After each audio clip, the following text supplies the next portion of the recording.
terus dilakukan jam 10 malam itu sehat, waras liris, baru setengah 2 terasa dadanya sesak. Setengah 2, jam 2 ketika di bangun maghrib di jalan meninggal. Coba simpen Bapak Ibu yang bisa mengira di antara kita itu yang bisa sampai besok pagi. Tidak akan ada yang bisa mengetahui bahwa kematian itu datangnya tidak. Buat semayangan dulu Bapak. Ya semayangan kita siap. So, tanggal 12 Agustus gue dicabut nyawanya. Siap-siap gitu. Soalnya dari besok ibadah ini sergetik mati itu datangnya tidak semayangan. Sehingga jangan rasa loh. Terus mesti nanti umur itu belum tentu yang sakit-sakit kan belum meninggal, tapi sebelumnya dia sakit salah kali meninggal. Pak Adi lah, Pak Adi Warang itu sehat lah. Besok Jumat itu sudah menulis khotbah, Jumat khotbah, malam sehat sama sekali. Tidak ada tanda-tanda sakit malam ini. Tidur pagi, subuh dibangunkan ibunya sudah meninggal. Itu apa lah? Coba bayangkan di antara kita ini coba. Persoalannya Bapak Ibu, sudahkah kita ini mempersiapkan bekal untuk menghadapi kematian ini? Persoalannya. Masalah mati mesti kapan kita tidak tahu. Yang penting bagaimana kita mempersiapkan bekal kematian. Nah, pertanyaan apa? Mari kita bahas bersama di sini ada. Mari, pertanyaan apa? Mari kita bahas bersama. Saudara Ibu, besok di hari kiamat akan disempurnakan pahala kita. Perbuatan maksiat sekecil apapun akan mendapatkan balasan. Baik yang di dalam hati, yang disembunyikan maupun yang dinyatakan akan dibalas betul. Sekalipun sekecil, sebesar sejarah pun akan mendapatkan balasannya. Baik yang tersembunyi maupun yang nyata. Menurut dia itu. Maksiat sekecil apapun akan mendapatkan balasannya. Berbuat baik sekecil apapun akan mendapatkan balas. Kapan dulu diambil ya? Nah, ini adalah orang-orang yang beriman yang punya keyakinan ini. Kemudian bahwa orang yang sukses itu bukan orang yang kaya, bukan orang yang tinggi jabatannya, bukan orang yang pangkat, bukan orang yang sawahnya ombong. Yang sukses adalah orang yang bisa masuk surga. Ini Pak, itu sukses yang sebenarnya. Jadi kalau kita besok bisa terhindar dari neraka dan masuk surga, itulah orang yang sukses. Orang yang beruntung, orang yang mendapatkan kemenangan adalah orang-orang yang bisa masuk surga. Nah, kalau bisa masuk surga, ya kita sendiri lah. Ya istrinya, ya anak-anaknya, ya cucu-cucunya, keluarganya semua yang bisa masuk surga. Jadi itu menjadi harapan kita semuanya. Menjadi cita-cita kita semuanya, bagaimana keluarga kita nanti bisa menjadi ahli surga. Jangan sampai kita nanti mampir ke neraka. Coba bayangkan, kalau sampai nanti kita mampir ke neraka seperti apa itu? Oleh itu, jangan sampai kita nanti mampir ke neraka dulu. Soalnya apa? Ini ayatnya nanti maksudnya tidak sampai nanti.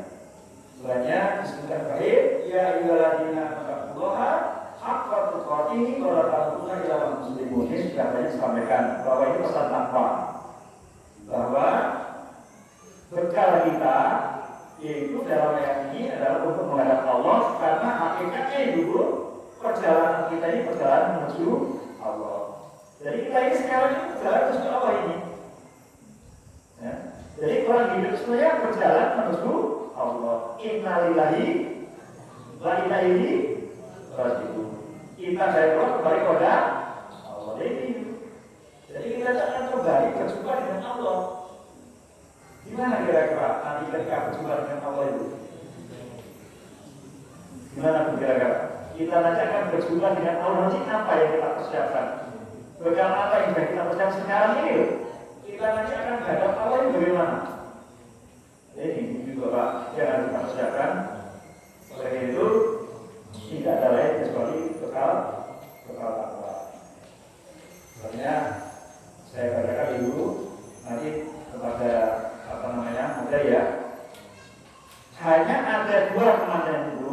Yang pertama adalah mati husnul khotimah, mati yang bahagia. Yang kedua mati yang su'ul khotimah, mati yang sengsara. Kita pilih yang mana Ibu? Monggo bersama-sama pilih yang mana? Ya, husnul khotimah, mati yang bahagia. Merupakan pintu pertama ke surga yang diri. Jadi kalau kita ahli surga, insya Allah harus melalui pintu husnul khotimah. Jadi pintu pertama, gerbang pertama untuk memasuki akhirat, apakah nanti ahli surga atau neraka? Di sini Ibu. Maka itu hati itu tentukan, Pak. Apakah kita dari ahli surga atau ahli neraka itu? Jadi kita lihat bagaimana dia meninggal. Kalau meninggalnya husnul khotimah, insya Allah ahli surga. Tapi kalau meninggalnya su'ul khotimah, jangan harap untuk menjadi ahli surga. Jadi ada dua. Misalnya, tanda-tanda kiamat itu, tanda-tanda kiamat itu awalnya banyak mati mendadak. Sekarang ini sudah terjadi, atau sudah terjadi. Banyak mati mendadak. Ya. Banyak di kita yang malam masih sehat tadi, contohnya lagi, tapi akhirnya tanpa sakit mereka sudah meninggal. Oleh karena itu, ibu kita selalu siap. Dan umur 60 ini sudah lampu merah. Lampu merah, lampu bahaya. Jadi umur 60 ini ke atas ini sudah lampu bahaya. Kita harus waspada. Setiap saat akan didatangi malaikat mau. Ini. Kira-kira di mana Bu Kira? Penjelasannya nanti ketika didatangi malaikat mau dalam keadaan apa Kira? Waktu ada kira-kira apa yang kita minta sekarang nanti ketika malaikat mau itu datang nanti kita dalam kondisi apa nanti?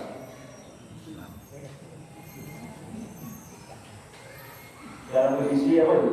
Misalkan dalam kondisi sujud, dalam kondisi sholat. Ya Allah, matikanlah saya dalam kondisi sujud. Kata gitu, yang mati dalam keadaan sujud, ada lagi yang mati dalam keadaan membaca Al-Quran. Ada yang mati dalam keadaan sholat malam. Ada yang mati dalam keadaan puasa. Ada yang mati dalam keadaan jihad fisabilillah. Pas datang di pengajian seperti ini, kalau yang tinggal sahih dulu. Banyak yang jalan termasuk sahih. Jadi orang yang meninggal di medan ilmu, di medan jihad itu termasuk sahih. Nah, moga mari kita berdoa. Mohon kepada Allah, ya Allah, matikanlah saya nanti dalam keadaan sujud, dalam keadaan sholat. Matikanlah dalam keadaan jihad fisabilillah. Matikanlah dalam keadaan membaca Al-Quran. Jangan sampai mati ketika berbuat maksiat. Jadi itu dalam kematian merupakan nasihat yang utama bagi yang bisa mengambil hikmahnya. Hakikat hidup ini adalah perjalanan menuju Allah. Inna lillahi wa inna ilaihi raji'un. Sesungguhnya kami milik Allah dan kepadanya lah kami kembali. Apabila Allah menghendaki kebaikan kepada seseorang, maka disibukkan kepada ketaatan, kebaikan sebelum meninggal dunia. Bapak, saya Gusti Allah sakit saya di dalam kawah ini. Pas bagi meninggal dunia itu disibukkan dalam ketaatan, disibukkan dalam kebaikan. Dilalah sregep ngaji, sregep maca Quran, sregep puasa, rajin sholat malam, rajin silaturahim, rajin sedekah ketika mau meninggal dunia. Jadi kalau Allah mau ingin menjadikan hamba yang menjadi orang baik, oleh Allah disibukkan dalam ketaatan sebelum meninggalnya. Dan kalau Allah pun menghendaki kejelekan pada seorang, orang itu mau meninggal disibukkan dalam keburukan.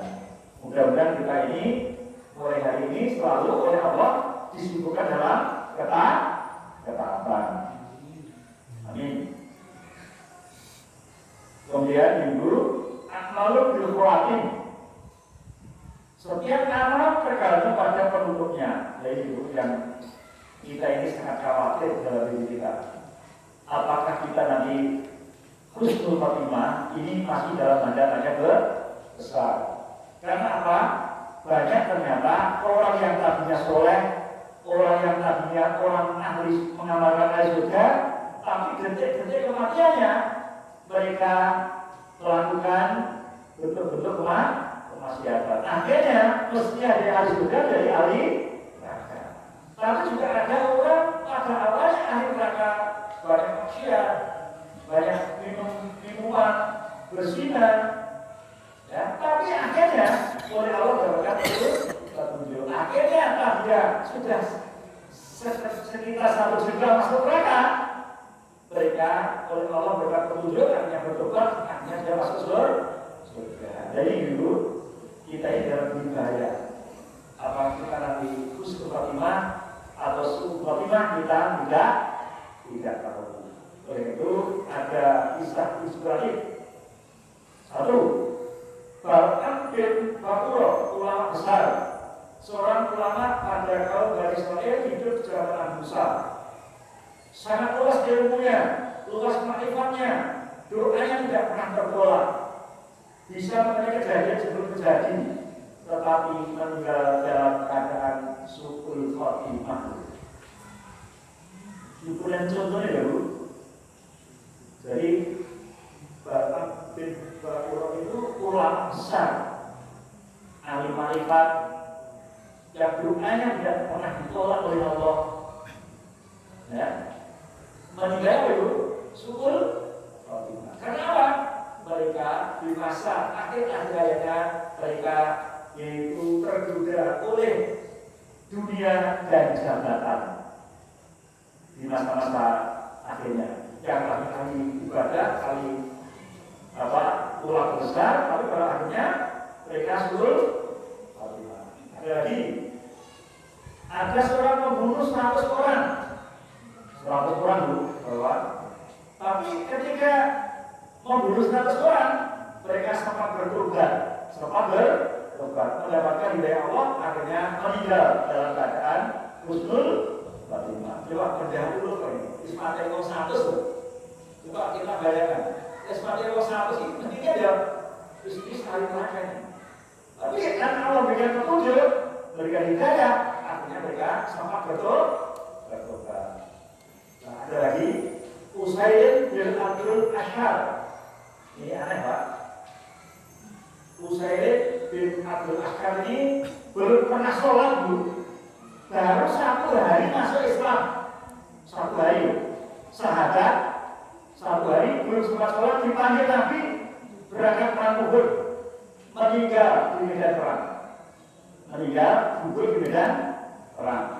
Kemudian jasadnya setelah dimandikan, Nabi mengatakan Usaid bin Ashar ini adalah ahli surga. Bayangkan bahwa baru 1 hari masuk Islam. Jadi karena apa itu? Karena keimanan yang benar, keimanan yang bersih, sehingga sekalipun mereka belum sholat oleh Allah dan mereka gugur di medan perang, mereka oleh Nabi dikatakan ini menjadi penduduk surga.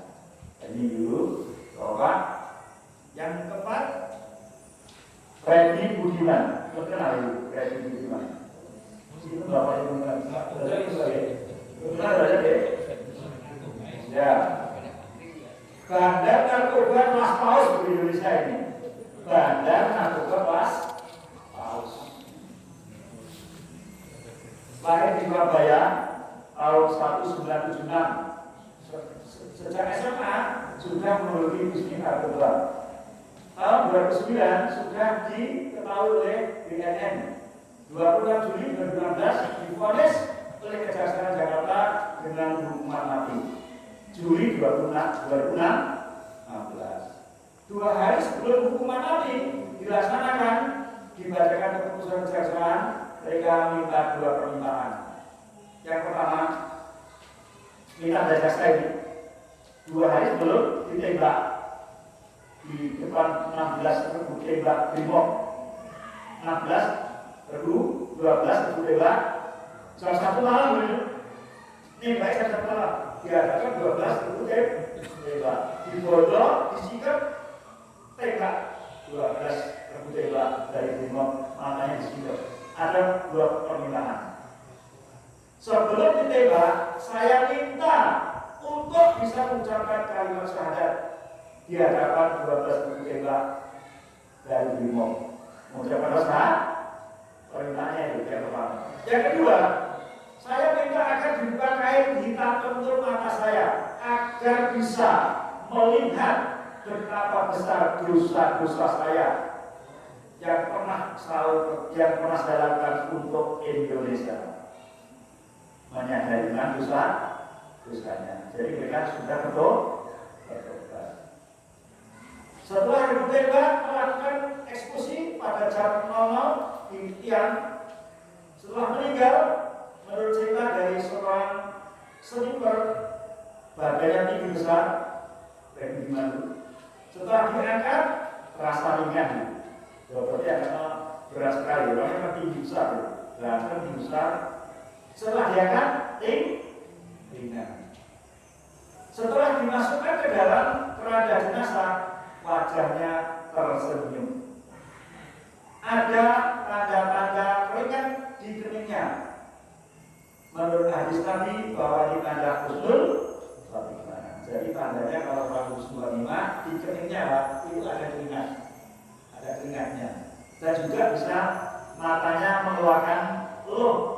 Itu juga termasuk pada husnul khotimah. Jadi Freddy Budiman ini maksiatnya luar biasa. Amin Pak. Sejak kapan?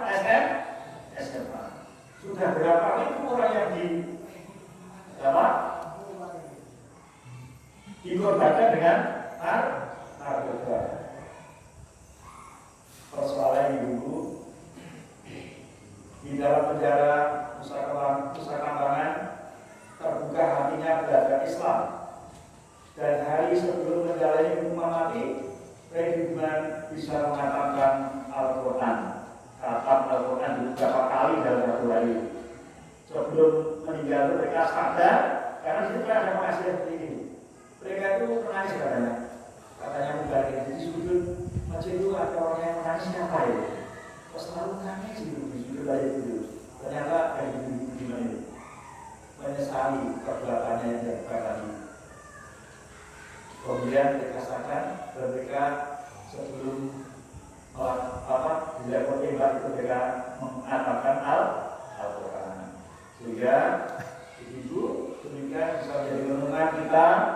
Awalnya menjadi ahli maksiat, di akhir hidupnya diberi hidayah oleh Allah untuk bertambah dan beramal kebaikan sehingga di akhir hayatnya bisa tersenyum. Nah ini Bapak. Yaitu mudah-mudahan kita semuanya dan agar bisa juga di Jakarta itu ada seorang Nimrod yang sudah 10 tahun, sekian puluh tahun mereka mengadakan penelitian Ibu dari orang yang sakit di rumah sakit itu dari 1.000 orang yang meninggal diteliti Ibu, dari 1.000 orang yang meninggal itu hanya menemukan 75 orang yang bisa mengucapkan La ilaha illallah. Dari 1.000 dulu hanya 75, berarti hanya seberapa persen Pak? Lalu dari 1.000 hanya 55 orang yang bisa mengucapkan La ilaha illallah. Ternyata tidak mudah dulu. Senajan yang dulu banyak La ilaha illallah, kalau amalannya ini bertentangan dengan akidah, belum tentu bisa mengucapkan La ilaha illallah. Dakhala jannah. Barang siapa yang mengucapkan La ilaha illallah dengan tulus, insya Allah dari ahli surga. Sekarang materinya cukup banyak. Sebenarnya langsung memasuki pada materi. Masih ada waktu berapa ini? 10 menit ya. Untuk bisa husnul khotimah dulu, kalau dilihat dalam catatan itu ada berapa? 1, 2, 3, 4, 5. Mari kita bahas. Bapak Ibu semua ingin husnul khotimah? Ini doa. Kalau dia adalah doa, ucapan Bapak Ibu semuanya ingin masuk surga? Menjadi ahli surga? Surga Firdaus? Marilah bersama-sama kita belajar bersama. Yang pertama adalah memiliki iman yang bersih.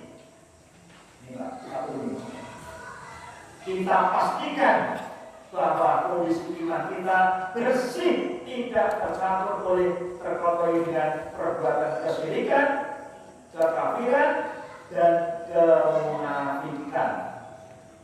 Tiga ini, tidak kesyirikan adalah, tetapi kesyirikan, kemudian kekafiran, dan kemunafikan. Nah sekarang ini dari kemudian kemunafikan dulu. Wong Islam ternyata musuhnya Islam. Omongin ngaku Islam, ini ternyata kritik sama Islam. Omongin Islam, ini warisan pada tidak percaya pada Al-Quran. Jadi sekarang ini banyak manusia yang berbaca apa? Nanti omongin kiai, omongin mubalik, katanya seorang ulama, tapi mereka membenci sesama mukmin. Kemudian menyalah-nyalahkan, kemudian menjelek-jelekan kanjeng Nabi. Jadi ini kemunafikan itu yang kita jaga ini. Mari. Ya, kalau sudah jelas ya. Kalau sudah jelas, yang sangat berbahaya apa? Kemunafikan. Iman yang bersih dan murni sebagai syarat mutlak untuk mencapai akhir hayat yang khusnul. Maka anugerah iman merupakan anugerah yang terbesar dan agung yang harus dijaga, dirawat, dan kita persubur, kita rawat dengan rajin menuntut ilmu, rajin taklim, dan terus-menerus meningkatkan dan perbanyak amal soleh, waspadalah, dan hati-hatilah terhadap hal perbuatan, pemikiran, keyakinan yang salah yang akan mengotori iman kita. Jadi dulu. Sekarang ini sulit untuk menjaga iman ini. Bukan mudah di zaman sekarang ini, di zaman kita ini sulit untuk bisa menjaga iman yang bersih. Makanya kita jaga iman kita Bapak-bapak khususnya ini. Mari kita harus waspada supaya kita hati-hati terhadap pemikiran, terhadap keyakinan, terhadap perbuatan yang akan bisa mengotori iman. Itu suratnya Al-An'am. Al-ladina amanu wa lam yalbisu imanahum bidzulmin ulaika lahum amnun muhtadun. Orang-orang yang imannya bersih, yang tidak terpakai oleh kezaliman, kesyirikan, dijamin oleh Allah dulu bahwa akan mendapatkan keamanan. Aman ketika dicabut nyawanya, aman ketika dibaca, aman nanti disirat, sampai nanti kita sampai masuk surga. Imannya bersih. Ini mari kita saja. Lakinna syarra la yaqtana namaluka wa la taqnan tabur. Pamangkana yarju doa rabbi mal ya'mal amal sholihah wa yusrik ibadah rabbi ahada. Surat apa itu? Surat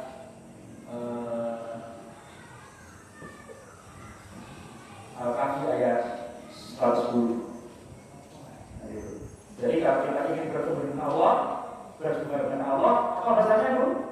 Iman dan amal soleh. Dan jangan sekali-kali melakukan kesyirikan.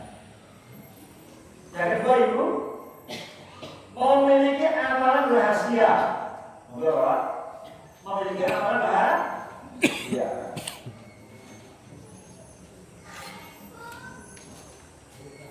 Sering menyembunyikan amal kebaikan, amal ketaatan kepada Allah, amal yang disembunyikan, artinya melakukan amal soleh hanya yang tahu dirinya sendiri dengan Allah Subhanahu wa Ta'ala.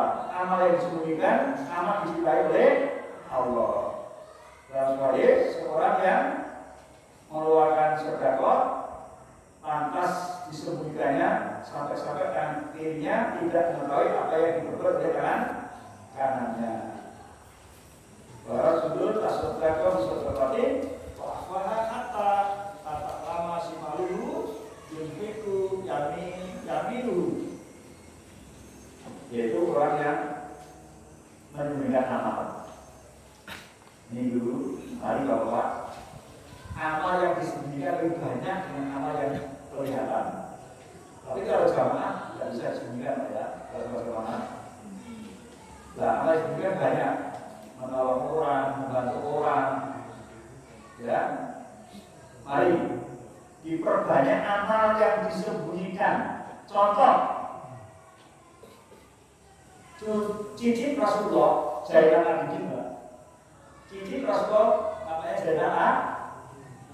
Ketika meninggal dulu, ketika dimandikan oleh keluarganya, oleh masyarakat lingkungannya, itu Zainal Abidin itu terkejut semuanya, para keluarga yang memandikan itu.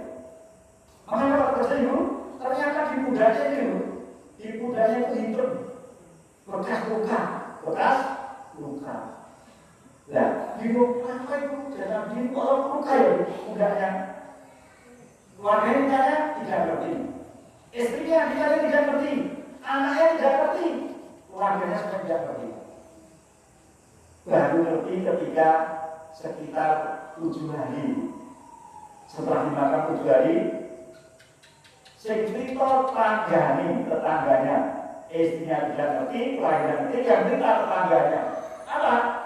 Bahwa Zainal Abidin itu kalau jam 1 malam di depan rumah saya itu ada gandum, ada kan?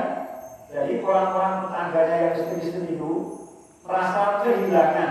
Saya ini sore ini mesti ngeteri gandum lagi. Karena Zainal Abidin itu ada satu malam keluar, tidak tahu istrinya, tidak tahu anaknya, bawa gandum duduk-duduk orang ini. Dikayaknya itu tetangganya. Dan tidak ada satu orang pun yang tahu. Sampai istrinya tidak tahu. Berapa kali amal kita ini sampai ini tidak tahu. Sampai kita ini menunjukkan amal. Ada orang yang bulan puasa Senin Kamis itu ada. Puasa Senin Kamis itu karena berangkatnya pagi, ya. Tidak terpilih sampai istrinya sekian tahun suaminya puasa itu tidak terpilih. Karena mereka berangkat pagi pulang malam. Ada yang sampai disembunyikan sampai begitu takutnya amalnya diketahui oleh jadi amal yang rahasianya, yang nilainya sangat tinggi di hadapan Allah nanti. Timbangannya tinggi. Karena apa? Karena ikhlas, karena apa? Sebab manusia itu fitrahnya itu pengen diulang, pengen dianggap lomo, diulang, pengen dianggap wah, diulang. Itu fitrah manusia. Jadi manusia seperti itu. Jadi saya diui, ngomongnya, diomongin kancane. Itu ada satu. Nah, orang-orang yang dibimbing oleh Allah, orang-orang yang bertakwalah insya Allah, yang selalu bisa menemukan amal. Mari kalau ini kita jaga. Kalau saya ngomong nih, bahwa besok aku ingin sudah masuk dulu. Tidak bisa dapat oke. Biasanya 5.000 ini, 20.000 dulu lalu disembunyikan. Nah, iso dulu sudah konsumsi, subuh iso ibu kamu biasa sudah konsumsi. Monggo bapak-bapak yang belum biasa sudah konsumsi lagi. Biasakan sudah konsumsi ketika sudah mulai dikumandangkan adzan sampai nanti habis waktu subuh. Ini akan didoakan oleh malaikat. Dan insya Allah itu apanya terkabul. Ketika terbiasa istiqomah sedekah, hiburan kelima itu mungkin sedekah ini. Bersehat, berpaling yang unggul, bersehat, paling berkah hidupnya. Mari banyak besok, tapi dilahan jangan tahu. Lekor yang bukan iso menjadi sedikit ya, biar tidak diketahuan. Ya, tapi kalau secara tidak apa-apa. Sebenarnya niat kita juga menjaga amal kita supaya kita bisa hasilkan. Begitu penting ini. Mari sore hari ini yang sudah terbiasa mari kita tingkatkan. Yang belum kita tambah amal-amal kita dengan amal yang rahasia. Yang ketiga, berprasangka baik kepada Allah.